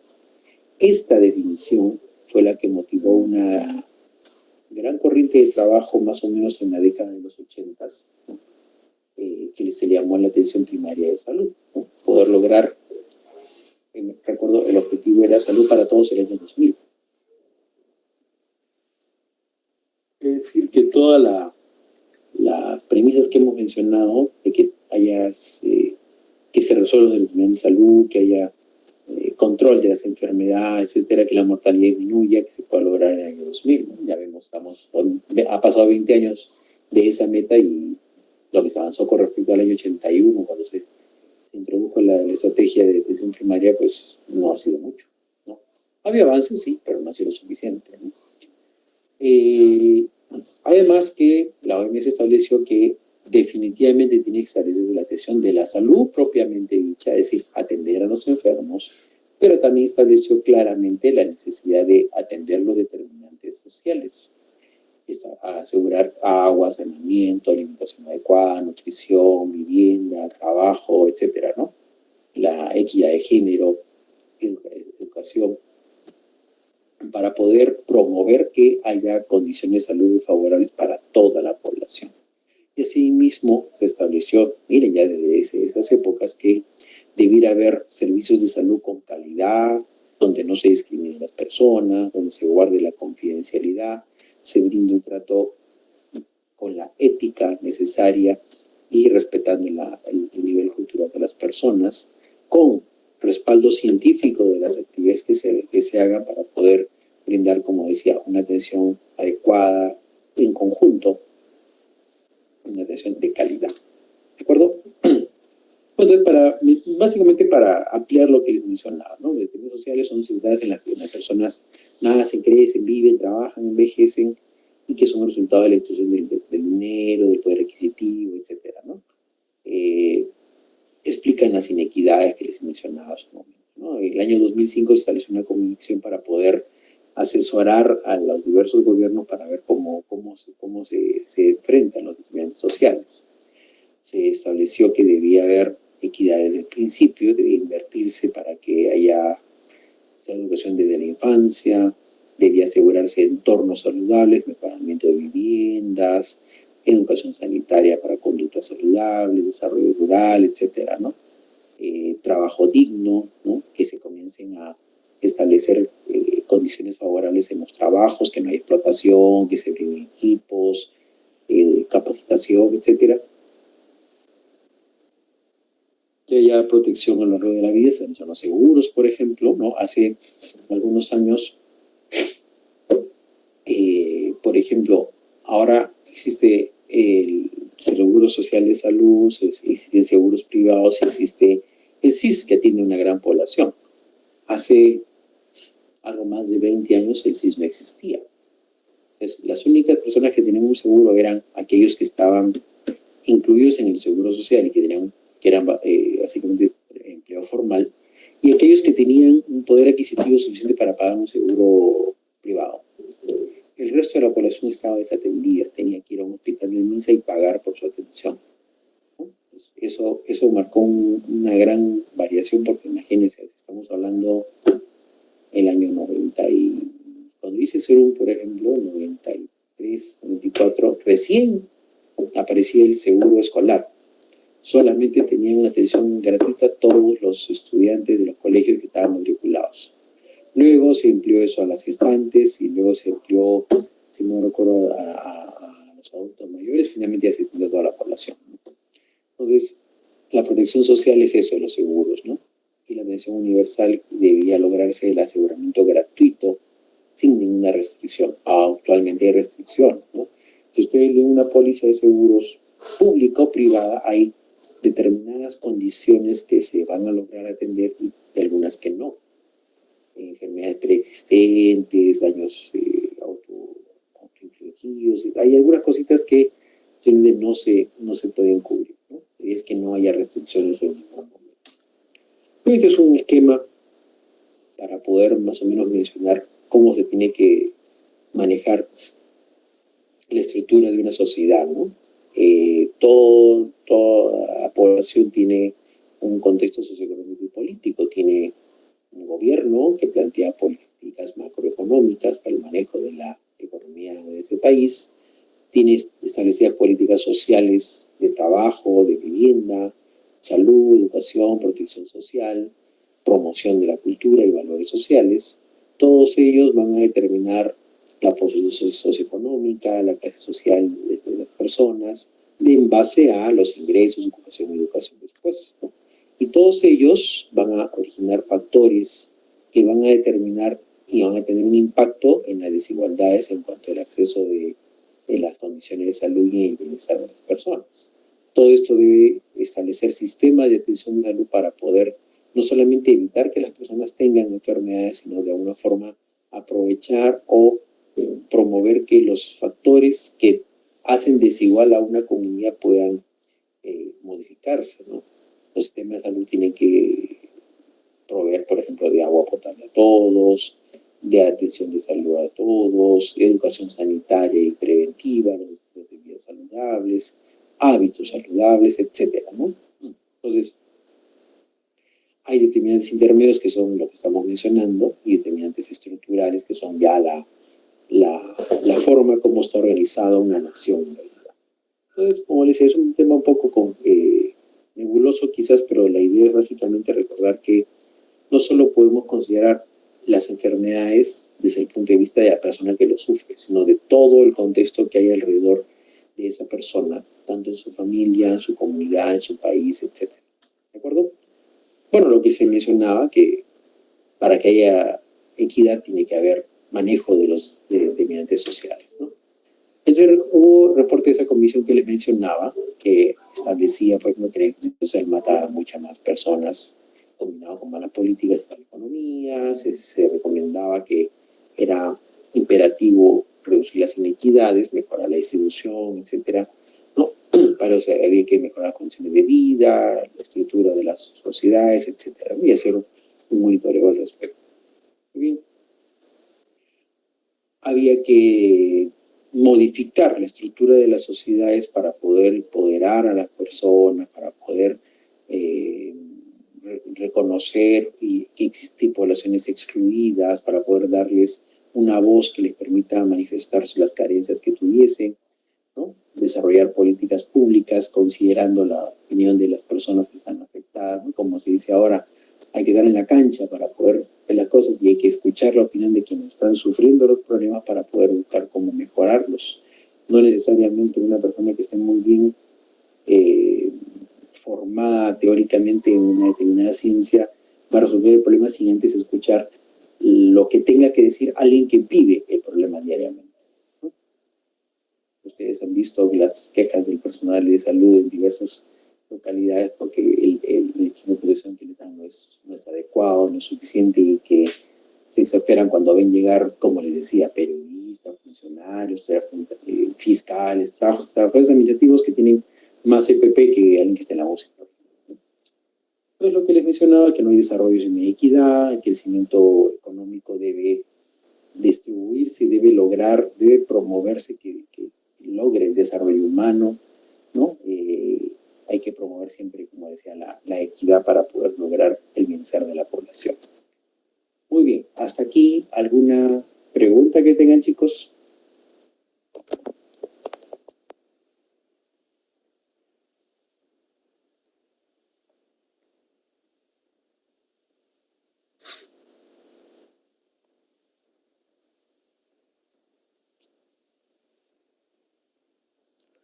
¿Hay alguna pregunta? ¿Preguntas, dudas, objeciones, reclamos? Creo que todo va hacemos una pausa. A ver. Creo que todo va quedando claro. Muy bien. Entonces, mire, si les parece, continuamos entonces para también tratar de terminar, si es posible, antes del tiempo. ¿De acuerdo? Si necesitan la pausa, me avisan en cualquier momento, chicos. ¿De acuerdo? Déjenme tomar un refresquito nomás, un ratito.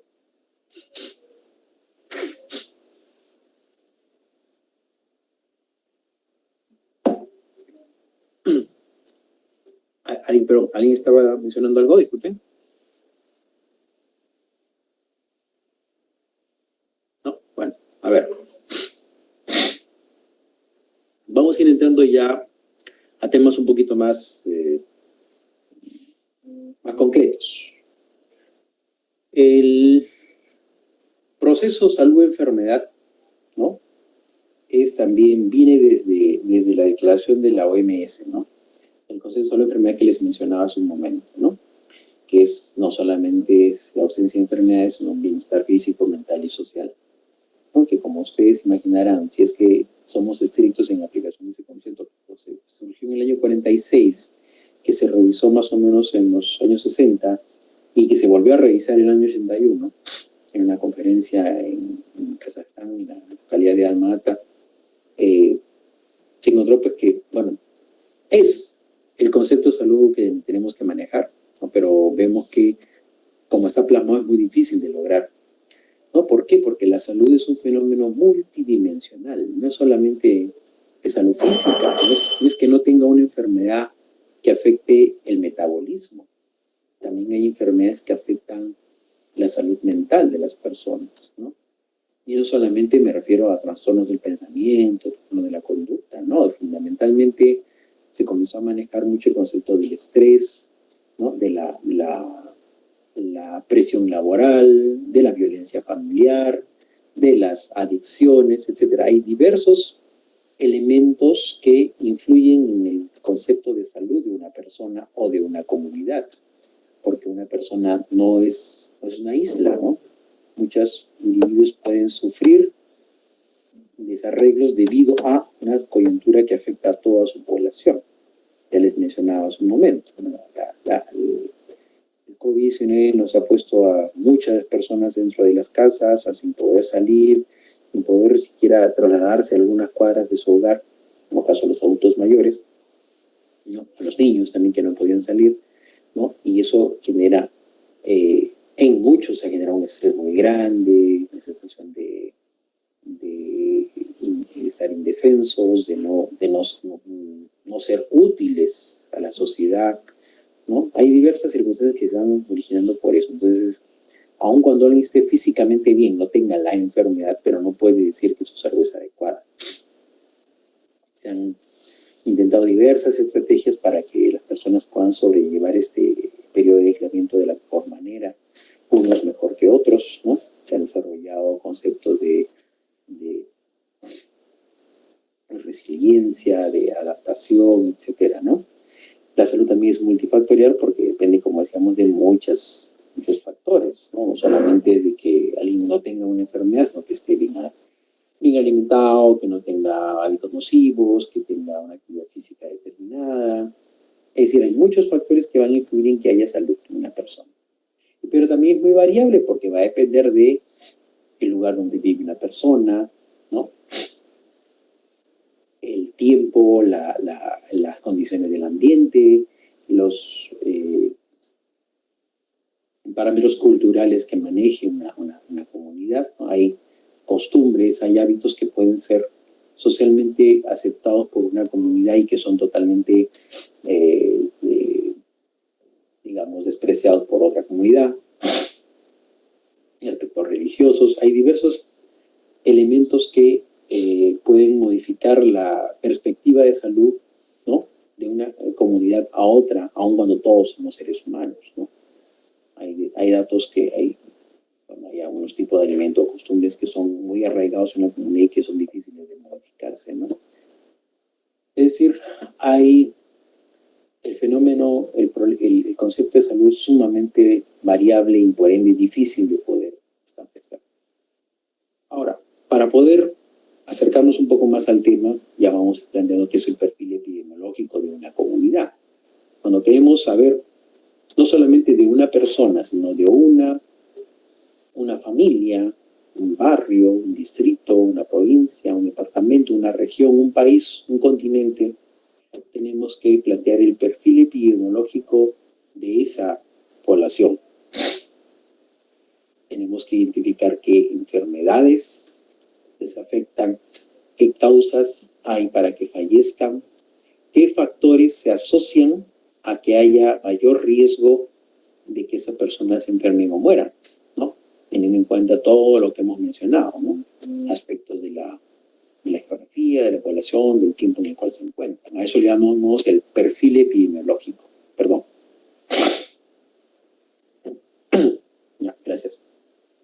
El perfil epidemiológico es eso, la descripción de todas las características de morbilidad y mortalidad, así como los factores que están involucrados en el mantenimiento de las enfermedades o que impiden que la salud de una comunidad llegue a ser óptima. ¿De acuerdo? Es decir, si ustedes quieren, si algún día van a hacer un trabajo de campo en alguna comunidad o llegan a hacer, digamos, serums a una comunidad, ¿no? O llegan de visita, llegan de paseo, etcétera. Así vayan de paseo, ¿no? Vayan a una comunidad X. Es importante que, como trabajadores de salud, se interesen en conocer el perfil epidemiológico de dónde van a ir. Por decir, si yo les propongo ahora, ¿no? Obviamente, supongamos que no hay COVID-19, claro, que vamos a transportarnos. Y de pronto les dicen, mire, vamos a hacer una misión de trabajo a Piura, ¿no? Otro grupo va a ir a Pucallpa y otro grupo va a ir a Puno, por ejemplo, ¿no? Entonces, definitivamente los tres grupos no van a ir en las mismas condiciones, ¿no? Tienen que adaptar su vestimenta, tienen que llevar medicamentos según los problemas de lo que haya. Unos tendrán que llevar repelentes, otros más ropa de abrigo, otros ropa ligera. Es decir, tienen que adaptar las condiciones o los elementos que tengan que necesiten para desarrollar su trabajo según el perfil epidemiológico de la zona donde van a ir. Por ejemplo, quienes van a ir a la Piura saben que, por ejemplo, ahí son prevalentes el dengue, el paludismo falciparum y vivax, ¿no? Saben que hace muchísimo calor, ¿de acuerdo? En cambio, los que vayan a Puno saben que casi no van a haber enfermedades técnicas, salvo pues leishmaniosis, por ejemplo. Saben que hay hiatidosis, saben que hace un frío que cala los huesos, ¿no? Y lo mismo si van a la selva, a Pucallpa, por ejemplo, ejemplo, saben que ahí también hay paludismo, que también hace calor, pero que al mismo tiempo llueve mucho, que hay animales ponzoñosos, hay una mayor frecuencia de accidentes ofídicos, por ejemplo, cosa que no ocurre en las otras zonas. Entonces, a eso se refiere el perfil epidemiológico, a conocer las características de morbilidad y mortalidad de una comunidad. ¿Para qué? Para poder prepararse cuando uno va a hacer una intervención. ¿De acuerdo? Si escucho que va a haber problemas en un Puno, probablemente tengan que ver con la temperatura, problemas respiratorios, por ejemplo, ¿no? Si sé que hay problemas en el norte o en la selva, quizás sean debidos al calor, problemas de diarreas o enfermedades transmitidas por vectores. Entonces, a eso se llama, ese es el perfil epidemiológico, poder estudiar las características de la morbilidad y la mortalidad de una comunidad, así como los factores que en esa comunidad favorecen la presentación de las enfermedades de las cuales se conoce. ¿De acuerdo? Hay que recordar este esquema. Toda enfermedad se comporta como un iceberg. Toda enfermedad tiene una población que es sintomática, que da manifestaciones clínicas, algunas características, otras que no, pero clínica al fin, ¿no? Ya sabemos, el COVID ahora puede ir desde un poquito de dolor de cabeza y fiebre hasta una falla de insuficiencia respiratoria. Pero también tenemos algunos que son silentes. Tienen la infección, pero no tienen ni una sola manifestación. ¿De acuerdo? Es una infección silente o una enfermedad silente. No da síntomas, no se manifiesta. Otras personas tienen la enfermedad latente.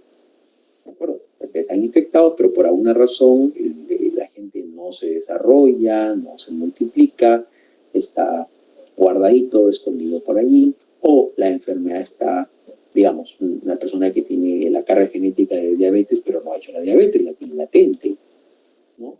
Alguna alergia que está muy bien controlada y que espera solamente la exposición a algún alérgeno para desarrollarse.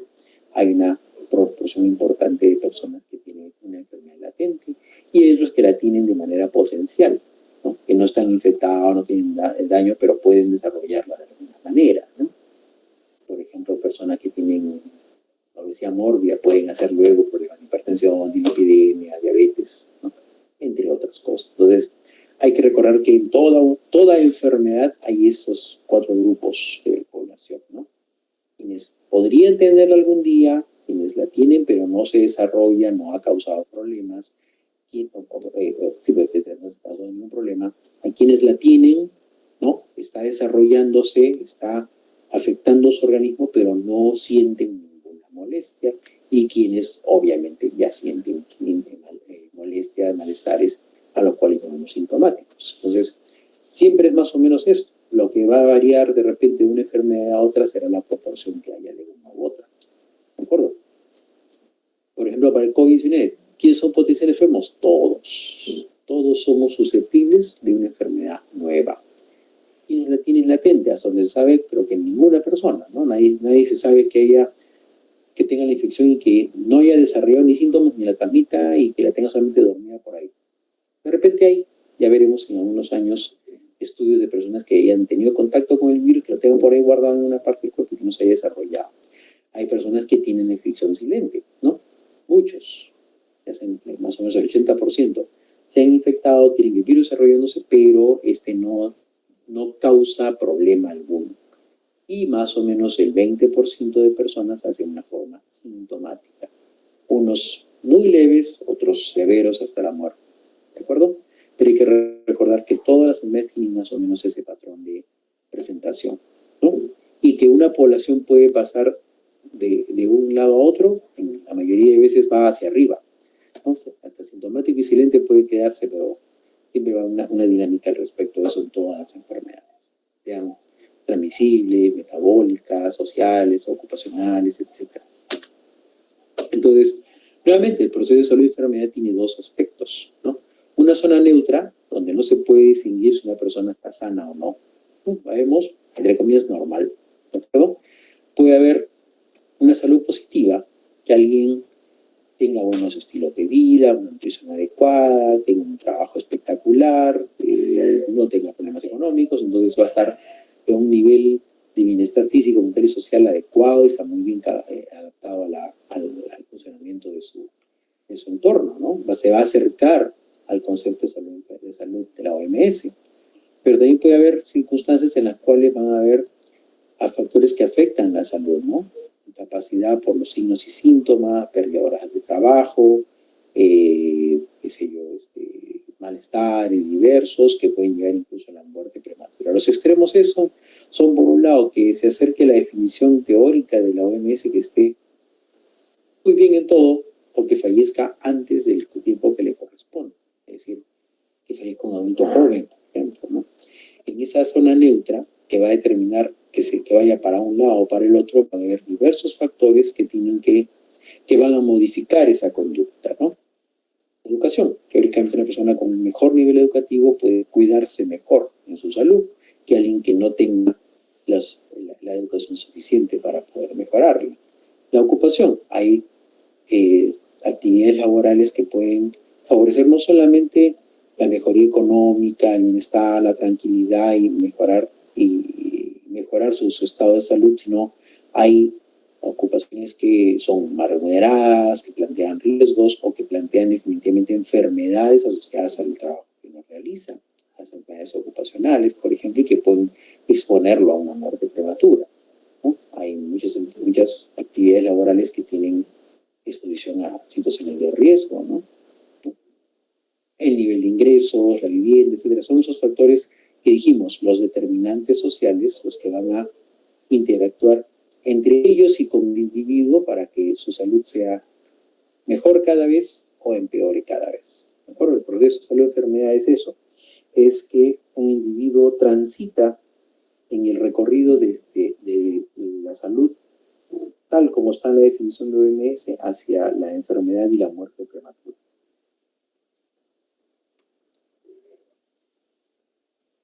Este esquema es importante, ¿de acuerdo? Este esquema, si bien fue diseñado también para las enfermedades infecciosas, pero si lo vemos con calma, funciona para cualquier daño a la salud. Todas las enfermedades tienen un esquema de historia natural. ¿Qué es la historia natural de la enfermedad? Es cómo evoluciona un daño o enfermedad en condiciones en las cuales no hay ninguna intervención de parte del ser humano. Es decir, nos quedamos sentados mirando cómo se desarrolla la enfermedad. Entonces se establecen dos periodos muy marcados, el periodo prepatogénico y el periodo patogénico. El periodo prepatogénico es cuando no hay enfermedad, cuando está el triángulo que les mencionaba epidemiológico, el modelo epidemiológico está en equilibrio. El medio ambiente, el hospedero y el agente están en equilibrio, están tranquilitos, se miran pero no se tocan, ¿de acuerdo? Entonces, antes de que haya una enfermedad, hay un equilibrio de los tres elementos. Tiene que haber algún estímulo que altera ese equilibrio para que se inicie una enfermedad, se inicie el periodo patogénico, se cambie del periodo prepatogénico al patogénico propiamente dicho. ¿Y cómo empieza? Generalmente va a producirse un desequilibrio para que ingrese un agente. Como dije, este esquema está diseñado fue concebido para enfermedades infecciosas, por eso vamos a asociarlo a eso, pero vamos a ver en un momento más cómo puede aplicarse también para otro tipo de enfermedades. Es decir, ingresa un agente infeccioso a un hospedero, ¿de acuerdo? Me infecto con algo, me infecto de Escherichia coli, me infecto de Leishmania, me infecto de Giardia, de Plasmodium vivas, de COVID-19, etc. Va a haber un periodo de adaptación y multiplicación, adaptación del agente etiológico al ambiente donde se ha ingresado, ¿no? Tiene que entrar y conocer. Estoy dentro de un ser humano nuevo al que no conozco porque nunca he estado aquí. Tengo que ver qué tejido voy a infectar, qué enzimas tengo que alterar, en qué órgano me voy a localizar, etc. El agente infeccioso y el agente en general tiene que adaptarse al individuo al cual la ha infectado o donde se encuentra y va a originar su multiplicación, ¿no? Se adapta, muy bien, reconoce dónde está, ingresa, por ejemplo, inoculado por la sangre, pero sabe que tiene que vivir dentro del hígado, como pongamos un virus de hepatitis B. Entonces, como tiene su lugar de acción es el hígado, pues tiene que viajar hacia el hígado. Se adapta, se ubica allí y comienza a multiplicarse. Muy bien. Y mientras se va multiplicando va a producir algunos cambios tisulares. Y va a producir lo que se llama la infección subclínica. Es decir, produce unos cambios en los tejidos que van modificando el metabolismo, modificando el funcionamiento, la fisiología, y van originando lo que se llama la infección subclínica. Es decir, un periodo en el cual no hay ninguna manifestación. Desde la entrada del agente hasta antes de que aparezcan los síntomas, a eso le llamamos el periodo de incubación. Repito, el periodo de incubación va desde el ingreso del agente hasta antes de la aparición de los síntomas. Tiene que haber, como dije, ingresa el agente, se adapta, se multiplica, va cambiando el tejido y el metabolismo, la fisiología, y cuando comience a dar algún signo o síntoma, cualquiera que esto sea, siquiera que me duele la cabeza, listo, ya es un síntoma, ya el periodo de incubación terminó. ¿De acuerdo? Y entonces se trasvasa esa línea roja que le llamamos el horizonte clínico. El horizonte clínico es la diferencia entre asintomático y sintomático. ¿De acuerdo? La severidad de la enfermedad va a ir ascendente. A partir de que aparece un síntoma, cualquiera que este sea, me duele la cabeza, doctor, me duele la barriga, tengo mucho sueño, tengo malestar, ¿no? Inapetencia, decaimiento, apatía, baja de peso son ejemplos de signos o síntomas que pueden darse y que ya constituyen el periodo, como decía, patogénico, y después del periodo de incubación ya el periodo clínico propiamente. Entonces, el periodo patogénico es desde el ingreso de la gente, mientras esté asintomático es incubación y luego ya es el periodo clínico, el periodo de enfermedad. ¿De acuerdo? Aparecen signos y síntomas, fiebre, sornudos, diarrea, secreciones, eritema, etc. Van diversos síntomas que van a irse sumando unos a otros según que avanza la severidad y según avanza la evolución del caso clínico, del periodo clínico. Los síntomas van sumándose, a eso le llamamos el curso de la enfermedad, va empeorando la enfermedad. Y podemos llegar a algunos desenlaces. ¿Cuáles son estos? Porque durante el periodo de la presencia de los síntomas y signos, se va dando una respuesta del hospedero, por supuesto, así como el agente ingresó, se adaptó y comenzó a cambiar el tejido y la fisiología, ¿no? Comienza a haber una respuesta del hospedero, ¿no? O huésped, porque así estaba el gráfico, ¿no? Es decir, el hospedero comienza a producir una respuesta inmunológica, produce anticuerpos, macrófagos, etc. Hay algo para tratar de controlar este periodo de síntomas. Entonces, esta respuesta del huésped puede llevar a la recuperación de la enfermedad, la convalecencia, y que termine como un portador o que esté curado por completo. Pero también puede ocurrir de que esta respuesta no sea lo suficientemente intensa, entonces la persona puede recuperarse y quedar en un estadio crónico que lleva a la incapacidad o discapacidad, o que ésta sea tan severa y llegue a la muerte. Entonces, toda enfermedad infecciosa va a tener ese periodo. Uno de incubación, un periodo clínico que puede originar la muerte, puede originar la recuperación con discapacidad o con secuelas, o puede ser la curación. Esa persona se cura y se convierte en un portador, si es que puede seguir transmitiendo o puede tener la enfermedad nuevamente, o se cura por completo y elimina al agente infeccioso.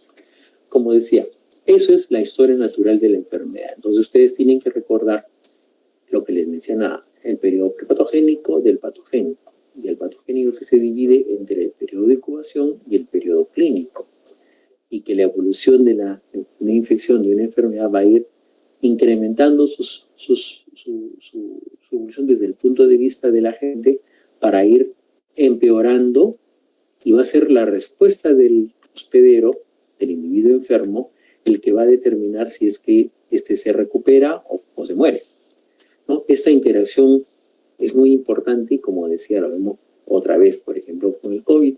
Ingresa, avanza, más o menos hay un periodo de 5 a 7 días en los cuales puede comenzar a incubarse y van apareciendo los síntomas, y es la forma en que se recupere, en que aparezca la inmunidad la que va a determinar que esta persona se recupere más rápidamente. Los signos y síntomas van a irse sumando entre sí y van a afectar más al individuo que está enfermo si es que ya tiene otras patologías previas o tiene condiciones previas, como la edad, por ejemplo, la obesidad, etcétera, todos los factores que se han mencionado, ¿no? Va a haber condiciones en el hospedero que hagan que la evolución sea más agresiva hacia la muerte, o que la ausencia de estos factores haga que la inmunidad tenga una buena respuesta y entonces la persona se recupera. ¿De acuerdo? Entonces, todas las enfermedades tienen una historia natural. El punto para poder enfrentar una epidemia sobre una enfermedad es conocer la historia natural. Como les decía hace un rato, les contaba la anécdota de la epidemia del cólera, ¿no? El cólera es una enfermedad muy conocida porque fue muy bien documentada.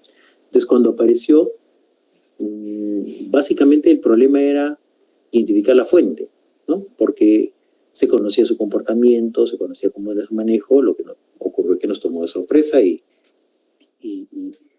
había que reentrenarse, porque muchos sabíamos del cólera por la historia, por haber venido en el colegio, ¿no? Teníamos una idea muy vaga al respecto, pero no habíamos sido entrenados para eso, pero ya se conocía al respecto.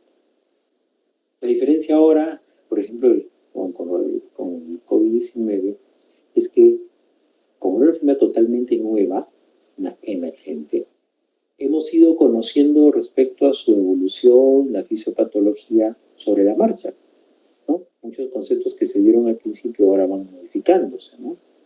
Al principio se dijo que era una neumonía intersticial, luego se vio que era un tromboembolismo, ¿no? Y que todo era debido a básicamente a la tormenta de citoquinas con una epidemiología severa, ¿no?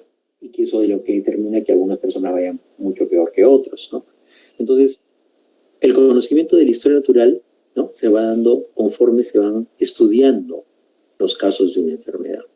Y recuerden que les decía que esto también se cumple para una enfermedad metabólica, por ejemplo, llámese, por ejemplo, la hipertensión arterial, ¿no? Una persona en el periodo prepatogénico, ¿no?, quizás en el ambiente, ¿qué cosa va a haber? Primero, el individuo, el hospedero, va a tener la predisposición genética, familiares hipertensos, ¿no?, tíos, abuelos, hermanos, etcétera, padres. Hay una carga genética que hace que el individuo tenga eso. ¿El medio ambiente qué hace? El medio ambiente le va a favorecer o prevenir de estilos de vida poco saludables. El hospedero va a fumar porque ve propaganda al respecto, a comer comida chatarra porque ve, pues, propagandas por todo lado y porque sabe, prueba la comida chatarra y dice, qué rica que es, ¿de acuerdo? Entonces van a promoverse estilos de vida no saludables porque el medio ambiente lo está manejando así. Y el agente etiológico ya va a ser el desequilibrio que origine la hipertensión arterial propiamente, cuya predisposición genética ya tiene. Se produce el trastorno de la renina, angiotensina, la vasoconstricción, etc. Toda la fisiopatología que ustedes van a estudiar en algún momento es entre comillas, el agente que origina esto, ¿no? Se rompe el equilibrio y empiezan los síntomas, ¿no? Empieza a desarrollarse la hipertensión arterial, va haciéndose más severa, van produciéndose cambios tisulares hasta que dan los síntomas. La persona puede tener hipertensión arterial durante meses y no sentir absolutamente nada. De pronto debuta con una cefalea muy intensa, con palpitaciones, con taquicardias, Dios no quiera, debuta con un infarto de miocardio, con un ACV isquémico, etc. ¿No? Cambia del periodo de incubación al periodo clínico con los síntomas que correspondan a la patología que tenga, ICC, infarto, lo que sea. Y obviamente también se va a producir cambios metabólicos que van a buscar compensarlo, recuperarlo, ayudarlo.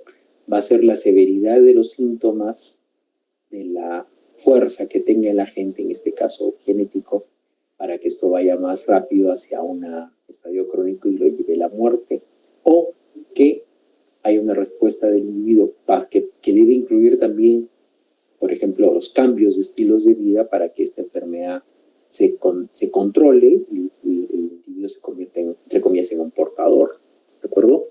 Entonces, por eso,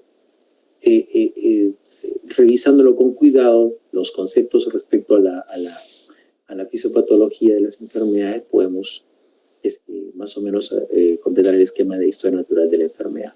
Si uno no conoce la historia natural de la enfermedad, entonces no puede intentar siquiera abordar una epidemia respecto o un brote respecto a esta enfermedad.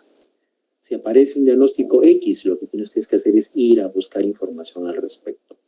Como decía, ¿qué nos hizo el COVID-19? Nos agarró a todos, como decíamos, disculpe la metáfora, con los pantalones abajo.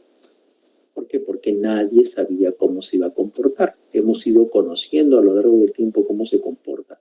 Estamos descubriendo la historia natural de la enfermedad y recién se podrá determinar de acá un par de años probablemente, cuando veamos después de ese tiempo las personas que sobrevivieron al COVID-19 si tienen alguna secuela, alguna discapacidad, a una complicación, y veremos qué proporción de personas se recuperan y siguen su vida cotidiana al 100%.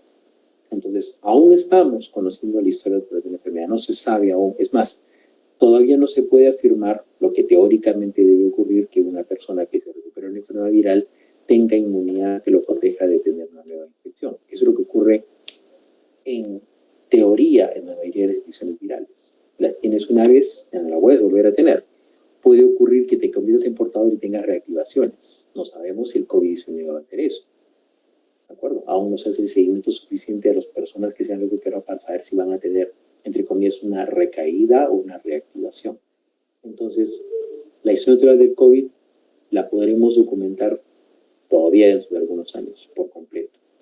Entonces, otra vez, si ustedes van y encuentran que hay un número inusitado de, por ejemplo, el caso de malaria, de leishmania, de diarrea, de infecciones urinarias, etc., primero tienen que buscar en la bibliografía cómo es la historia natural de esa enfermedad para poder diseñar entonces estrategias que le permitan controlarla, para poder hacer algo que pueda modificar los factores que la originaron en el periodo prepatogénico, para poder prepararse a los signos clínicos antes de que estos aparezcan, es decir, durante la incubación, ¿de acuerdo? Y poder, una vez que sepamos cuáles son los síntomas, preparar todo lo necesario para aminorar el impacto que va a tener ese agente sobre la salud del individuo que la está sufriendo, ¿de acuerdo? Entonces, el esquema de historia natural de la enfermedad es, como dije, este es un resumen, pero se aplica para cualquier enfermedad y es fundamental conocerla para poder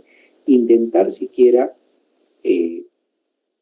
plantear una estrategia de control de una epidemia. ¿De acuerdo? Hay que establecer alguna pregunta, chicos, disculpen. ¿No? Entonces, decía que este esquema de historia natural sirve para plantear el principio de causalidad en epidemiología. ¿De acuerdo? Si todos sabemos que es natural, podemos plantear la prevención, el diagnóstico y el tratamiento oportuno. ¿De acuerdo? Tenemos que recordar que causa es todo acontecimiento, circunstancia, característica o combinación de diversos factores que se asocia a que una enfermedad aparezca o no. Todo aquello que pueda favorecer que una enfermedad se produzca es una causa. Entonces, por ende, tiene que reconocerse que la causa debe preceder siempre a la aparición de la enfermedad. Lógico, ¿cierto? Si esto es causante de otra cosa, no puede ir al revés, ¿de acuerdo? Una causa es aquella cuya presencia es suficiente para que se inicie la enfermedad. Por ejemplo, no puede haber tuberculosis sin el agente etiológico del becario, ¿no? Si el microbioma tiene tuberculosis. No puede haber cólera sin que esté el vibrio. No puede haber infección por COVID-19 sin el COVID-19. ¿De acuerdo? La causa la precede y es suficiente para que se inicie la enfermedad. suficiente. Y al mismo tiempo es necesaria, porque cuando no hay el agente, no hay enfermedad. ¿De acuerdo? Si una persona no tiene la carga genética para hacer diabetes, para hacer hipertensión, ¿de acuerdo? Podrá comer todo el azúcar que le dé la gana, pero no va a ser diabetes. Podrá tomarse kilos de sal, pero no va a ser hipertensión. Como tal, que puede hacer hiperglicemia, obesidad, que pueda hacer crisis de elevación de presión por la sobrecarga de sodio, etcétera. Eso es diferente a que tenga la enfermedad que denominamos hipertensión para el ejemplo que estamos mencionando. Tiene que tener la carga para eso, ¿no? Obviamente, los factores que he mencionado van a promover algo parecido a ello y que también es conveniente, ¿de acuerdo? Ahora, la causa es eso, algo que precede y que es necesaria y suficiente para que aparezca una enfermedad. Pero va a haber factores que son llamados asociados, y la presencia se relaciona con la presentación del daño. Ojo, se relaciona. Por eso que los factores asociados pueden ser predisponentes, aumentan la susceptibilidad. Pueden ser factores protectores, previenen de que aparezca el daño.